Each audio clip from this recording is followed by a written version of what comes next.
I am Mark Reed. I'm the president of ABAG, also the mayor of Union City. I want to welcome you to today's summit. This is, I believe, according to Pat, the largest registration we've ever had at an ABAG General Assembly at any time, in any place. And although it'd be nice to sit here and say that it was due to my presidency, I think that the broader praise needs to be going to the topic that we're really having today, which is that since right there, the future begins today. And we are beginning a future with all of you here today, very important future. And showing the importance of this, we do have the Metropolitan Transportation Commission joining us, the Bay Area Air Quality Management District, as well as the Bay Conservation and Development Commission at today's regional summit. And the decisions that we're going to start taking today will determine important outcomes for our communities and our region in the future. I don't know how many of the fellow chairs are here from these various organizations yet as I peer off into the bright horizon, but if they are, I'd like to have them stand up and be recognized at this point. We have from Alameda County and also the chair of the Metropolitan Planning Commission, Supervisor Scott Haggerty. And Scott, I don't know if you are here yet. We also have from Napa County, Supervisor Brad Wagenet, the chair of the Bay Area Air Quality Management District, and Sean Randolph, the chair of the Bay Conservation and Development Commission. If they are here, if you could please give a round of applause for those gentlemen being here. I know that it's somewhat of a late arriving crowd. We do have some competition out there today. There is Earth Day all around the world. I think today is the 40th anniversary of Earth Day. I think it goes back to 1970. I think Jake McKenzie was there for its original inception, from what he told me. Yeah, good. Yeah. Thanks for standing up on cue, Jake. That was good. Also today is the NFL Draft Day. And if anybody gets the Rams #1 pick when it comes through, let me know. It's the turnaround season from 1-15 as we march back to their glory years of 99 and 2001. The Lakers are also going to be playing Game 3 in their first playoff series, and the Dodgers will continue winning. So that'll be the holy trifecta for yours truly. The Rams get a great #1 pick, the Lakers continue marching on, and the Dodgers keep winning. All right, from now, Now, hold on, folks. Later on, it's going to be more LA than you may want, because the keynote speaker is also from LA. This is showing our true regionalism here today. All right, from now through the spring of 2013, we're going to be engaging in developing the SB 375 Sustainable Community Strategy, and today marks really the beginning of that process for our region. You will hear about the vision of a sustainable Bay Area, and we want to hear back from you. This is going to be a highly interactive process. You hold the key to whether or not we are successful and continue to lead the way in protecting the environment and the health of our communities. And I want to stress the health aspect right now. You know, SB 375, a big part of this is going to be health. And I don't mean just this global type of health of greenhouse gas reduction and climate change. We're talking about, the more immediate impact on individuals. Your health, our health, obesity, diabetes, chronic heart disease, getting people more active. And talking about activity, I think was a great example of it here. A 66-year-old Santa Clarian, Mr. Campbell himself, Dan Furtado, just completed the Boston Marathon again this year. Give him a round of applause out there.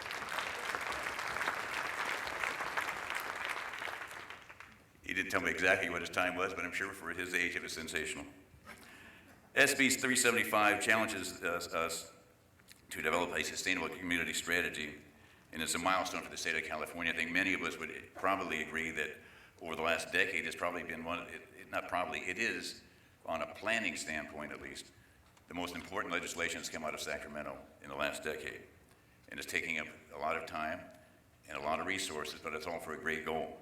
And at this point, I just want to throw in as a quick editorial that I know that there's sort of a torpedoing of this being attempted out of Southern California through the League of California Cities. I'm hoping that that is a failed effort and that SB 375 does keep marching forward.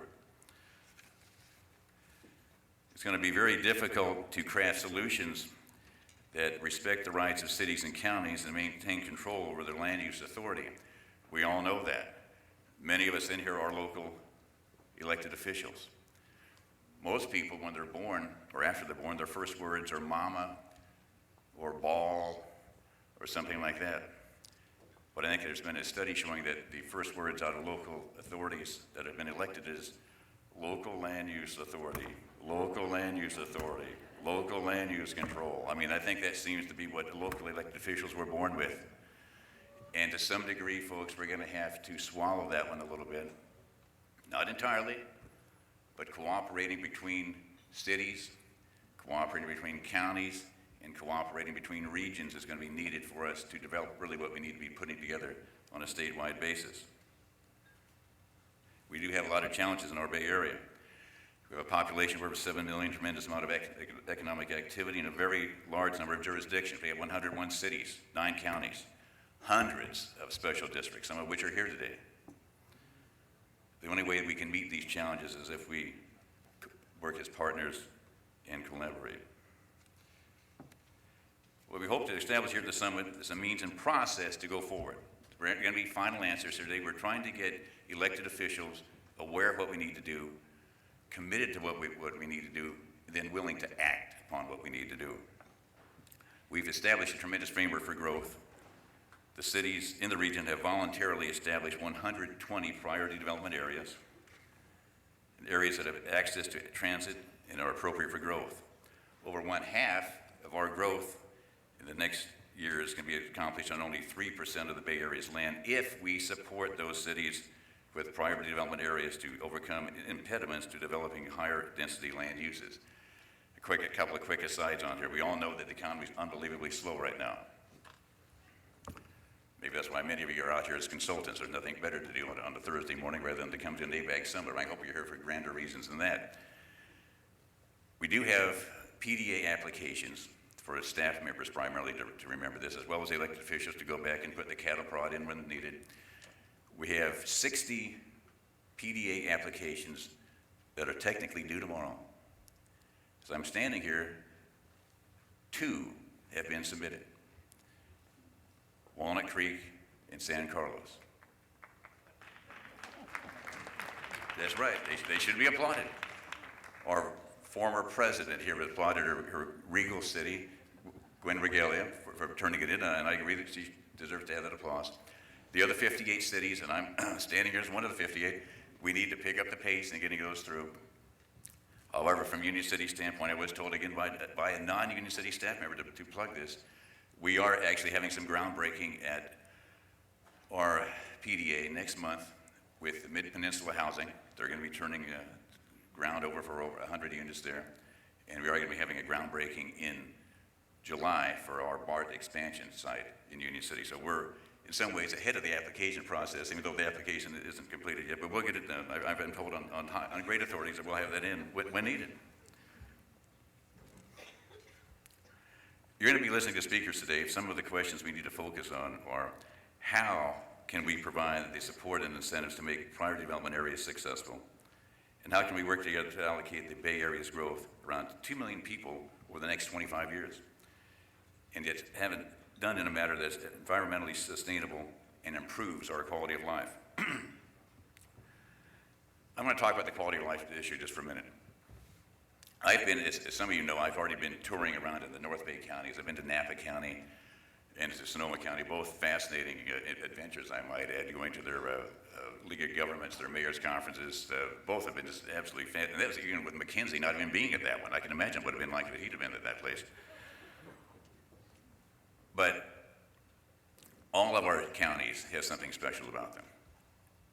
I mean, if you start in the south, Santa Clara County, I can remember going there many years at the old Parmesan Winery up in Saratoga. In San Mateo County, the Mavericks, the sheer virility of that place. In San Francisco, Coit Tower, the Embarcadero strolling. Marin County, I was talking with Steve a little bit earlier. The great vistas of the pastoral pastures out through all of western Marin County, riding down the Russian River in Sonoma, the wine trail up in Napa County, Benicia having a great combination of a quaint downtown with tremendous vistas. You go into Contra Costa County, the frankly, the unmatched panoramic splendor of Mount Diablo when you get to the top of that. In our own county, Alameda County. Perhaps my favorite place to go, of course, is the Coliseum Arena when the Lakers beat up on the Warriors. I had to say that, Mayor Dillon, it's always a great place to be. And I wanted to say one thing for Mayor Dillon before I get to him, is that yesterday I did, Mayor, eat at Fenton's, one of the great, I've been out with a few of my co-members here. I ate at Fenton's yesterday, which for those of you who have never been there, is one of the great ice cream meccas anywhere in the world. It's a palace of indulgence. I've been going there for 37 years, since 1973, when an old girlfriend first took me there. And I remember her fondly for that reason, if nothing else. And yesterday, I had my usual there, which is, in my case, a jumbo vanilla milkshake, which the purity of it just can't be beat. But the person I was with decided to have, of all things, a fish sandwich. And there should be some kind of penalty for that. I'm not sure what it is. Some kind of chastisement publicly for having to go to Fenton's and having a fish sandwich. It's sacrilege. It should never be done. So excuse me, Mayor Dillon, for having that occur yesterday in Oakland. You're going to hear more about how you can get involved in the SB 375 Sustainable Community Strategy progress later in the program. Yeah, before I move on anymore, I want to acknowledge our corporate sponsor for this General Assembly, Comcast. Comcast has once again stepped forward to support ABAG by producing and filming the Growing Smarter Together Awards. Without their support, we would not have been able to produce the video highlighting the fine work being accomplished throughout the region. Johnny Giles, Vice President of External Affairs for Comcast, is here today. Johnny, is he here?